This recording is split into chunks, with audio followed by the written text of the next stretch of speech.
On raconte qu'un jour, le rabbi a dit à quelqu'un que c'est pas les juifs du Maroc qui vont amener le Mashiach, c'est ni les juifs de Russie qui vont amener le Mashiach, mais c'est les juifs des États-Unis. Les juifs du Maroc qui demandaient le Mashiach parce qu'ils étaient pauvres. Les juifs de Russie demandaient le Mashiach parce qu'ils ne pouvaient pas servir Dieu spirituellement, ils étaient oppressés. Alors, Hachem, il a dit, je vais vous donner les États-Unis. Là, vous allez pouvoir avoir tout ce qu'il faut matériellement. Vous allez pouvoir aussi servir Dieu comme vous le voulez. Et on va voir si vraiment vous voulez le Mashiach. Aujourd'hui, voyons cette idée à travers un enseignement du rabbi sur la paracha de Miketz.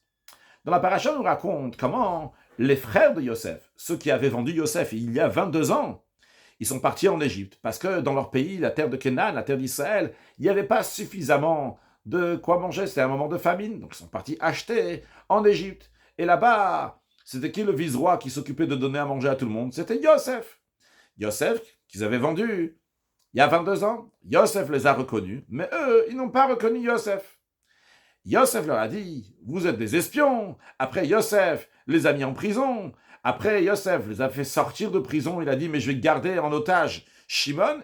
Et uniquement lorsque vous allez revenir avec votre petit frère Binyamin, là, je saurai que vous n'êtes pas des espions. Je vais vous rendre votre frère Shimon. Et les frères de Yosef, lorsqu'ils voient cette catastrophe, qu'est-ce qui leur est arrivé? Ils disent, oh là là là là, Hachem manachno, on est fautif.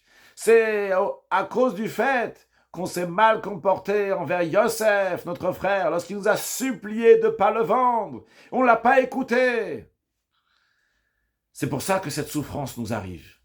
Et là, on a le grand frère Reuven, qu'à la place d'encourager ses frères de faire tchouva, de regretter, il leur dit, hey, mes frères, allo amarti alechem, n'est-ce pas, il y a 22 ans, je vous avais dit, ne fautez pas envers l'enfant, ne fautez pas envers Yosef, ne le vendez pas, ne le faites pas du mal. Vous n'avez pas écouté.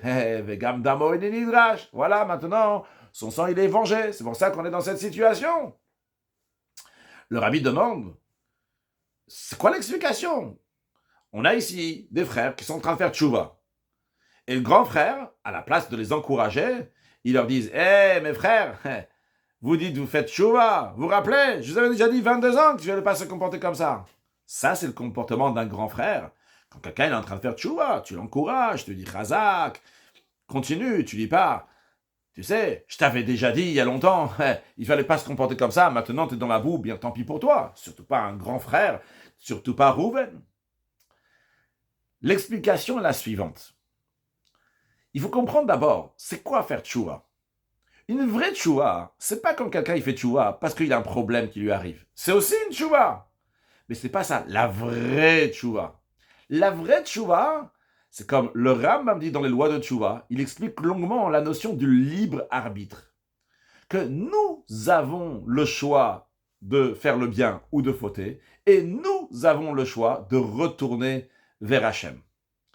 L'idée de libre arbitre que le Rambam explique particulièrement dans les lois de tchouva, c'est pour nous dire, quand tu fais tchouva, ça doit être tes propres efforts à toi-même. Comme d'ailleurs le Rambam lui-même dit, ishtadel, que l'homme va faire une ishtadlut, un effort de faire tchouva. Qu'est-ce que ça veut dire qu'il doit faire des efforts de faire tchouva? Sa tchouva, son retour vers Dieu, ne doit pas être à cause de ci, ou à cause de ça, ou à cause de tel problème, parce que si ça est arrivé. Parce que si c'est le cas, sa tchouva n'est pas entièrement vraie, n'est pas entièrement venue de son propre libre arbitre. Elle est venue à cause de quelque chose d'autre. Il y a encore quelque chose qui est mélangé ici, dans sa tchouva. Une vraie tchouva doit être que la personne elle-même, elle a décidé, ça c'est une faute, ça c'est quelque chose qui ne va pas. Pas parce que j'ai un problème ou quoi que ce soit. Je décide, je dois retourner vers Hachem, je me suis mal comporté dans ce que Hachem m'a demandé. Eh bien, lorsque Reuven est en train de parler avec ses frères, il est en train de leur dire, mes frères, vous avez décidé de faire tchouva, parce que vous avez été cruel envers Yosef, vous ne l'avez pas écouté, parce que vous avez vendu Yosef, c'est extraordinaire mes frères. Mais moi, Reuven, je vais vous expliquer comment on fait tchouva. D'ailleurs, Reuven, c'est lui le premier qui a fait tchouva, parce que lui, il avait changé de place le lit de son père, une fois que Rachel, elle est morte. Le lit du père est parti dans la tente de la servante de Rachel, et Reuven n'était pas content, il a pris le lit de son père, il l'a mis dans la tente de sa mère Léa. Et depuis, Reuven, il a décidé de faire tchouva. Non pas parce qu'il avait une punition ou quoi que ce soit, parce qu'il s'est mal comporté, et c'est pour ça qu'il a fait tchouva. Et il est en train de dire à ses frères, Je vais vous montrer comment on fait tchouva. La tchouva, c'est pas parce qu'il y a un problème qui est arrivé. Vous dites, oh là là, Alken ba'aleinu atzarazot, c'est à cause de notre comportement que la souffrance est arrivée. Oubliez la souffrance qui est arrivée maintenant. Repartons il y a 22 ans. Allo amarti alechem. Il y a 22 ans, lorsque je vous ai dit que c'était une faute, velo shemat et vous n'avez pas écouté. Eh bien maintenant, repartez à cet instant-là et dites, ça c'était une faute, et c'est là qu'il faut faire tchouva. Encore plus que cela, dans la discussion de Rouven, c'est ce que le Rambam aussi nous enseigne, que mida'atenu asinu haraot. C'est de nos propres consciences qu'on a fait le mal.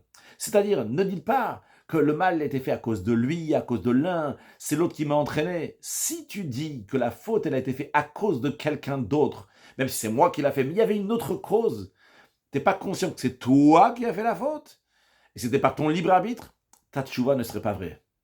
Et c'est ce que Rouven est aussi en train de dire à ses frères. Il dit, repartez à la date initiale, il y a 22 ans en arrière, quand on était devant l'action. Et là, vous dites, ça, cette action-là, on l'a fait parce que nous, on n'a pas écouté. Nous, on a été chotés. Je dis, al-techetu, ne fautez pas. Vous avez fauté, vous n'avez pas écouté.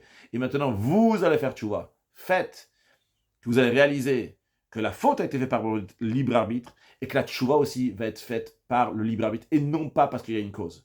Donc Rouven n'est pas du tout en train de descendre ses frères, Rouven est en train d'encourager ses frères, mais il leur dit pendant qu'on y est, si déjà on va faire une vraie tchouva, non pas une tchouva qui est basée sur une cause, mais une tchouva qui est basée sur mon libre arbitre que je veux me rapprocher d'Hachem.